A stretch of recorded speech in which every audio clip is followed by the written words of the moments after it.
interesting developments from Indonesia. This month, Indonesia has conducted an overhaul of its criminal code, and as a part of that, Indonesia has decided to reform its marital law status. And as a part of that, Indonesia has decided to ban premarital sex effectively. Among some circles, it's being called the Bali Sex Ban. So we're going to get into the article here, but in a nutshell, it's saying that individuals who aren't married are not allowed to have sex. This includes adults, consenting adults. We're not talking about teenagers, so on and so. We're talking about adults. Anyone who is found to not be married, engaged in sexual acts, can be charged under this law. So incredibly problematic law here. Now, for those within the tourist industry in particular, such as the governor of Bali, which is a very popular tourist destination in Indonesia, has been on a PR campaign for the past couple of weeks or so. It's kind of trying to reinsure tourists that they won't be charged under this new law. And so he said that authorities would not check the marital status of tourists.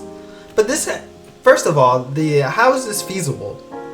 How are you going to be able to check who is not married, who is engaged in sexual acts? I'm sure this could easily be used to sort of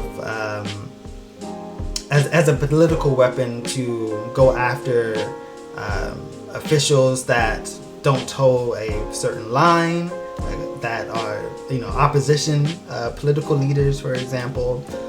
Women could be disproportionately charged by this.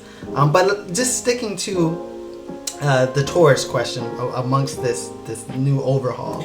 So tourists, it's being claimed that tourists will not be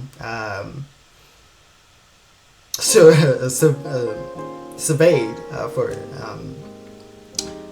So it's saying here that tourists will not be spied on. But the problem is, who counts as a tourist? I think that's the big question here. Who actually counts as a tourist? What if you have a non-Indonesian national who is in a relationship with an Indonesian national? So in that sort of situation, would the non-Indonesian national and the Indonesian national who aren't married yet but are in a committed relationship, are consenting adults, they engage in sexual acts, could they both be charged? Would only the Indonesian national be charged in that situation? You see, it becomes incredibly vague in terms of who is going to be prosecuted under this. Because tourists will not be counted, will not be spied upon effectively. But who counts as a tourist? Is it only non-nationals, or are nationals who are in a relationship with non-nationals be considered, for this law to not apply?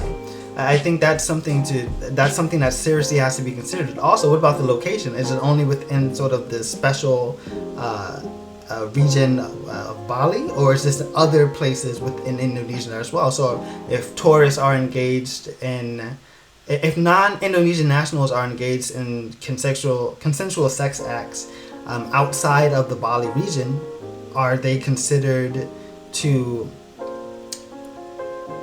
Would this actually apply to them as well, or not?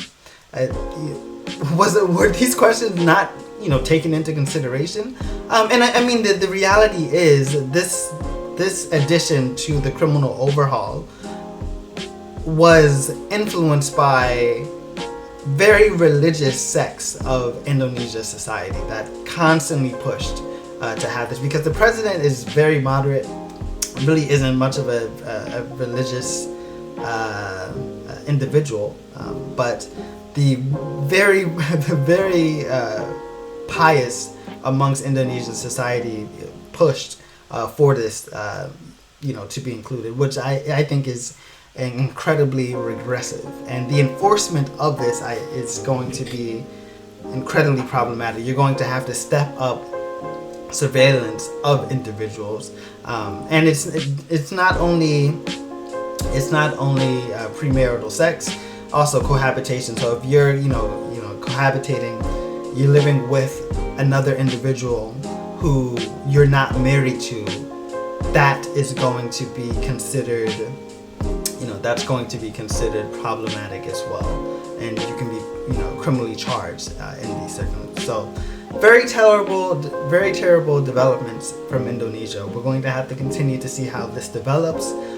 This, of course, is going to impact the tourist industry in Indonesia, which Indonesia's economy benefits from significantly, because I think more people are going to be reluctant to actually go to Indonesia, to a place like Bali, if they're not married. And lots of young people want to go to Bali and to other parts of Indonesia. The climate of Indonesia is subtropical to tropical, so very nice, warm environment to go to, very beautiful beaches, so on and so forth. Lots of beautiful destinations to visit in Indonesia that young people like to go to. Many of those young people are not married, and so this law would disproportionately impact them potentially.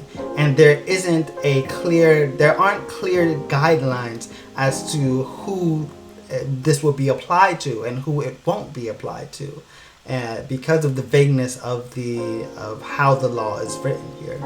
So very problematic. We'll have to continue to see how this develops. Now, it won't go into effect for, I believe, a couple to a few years. So there may be, and there likely will be, legal challenges here as well, as there should be.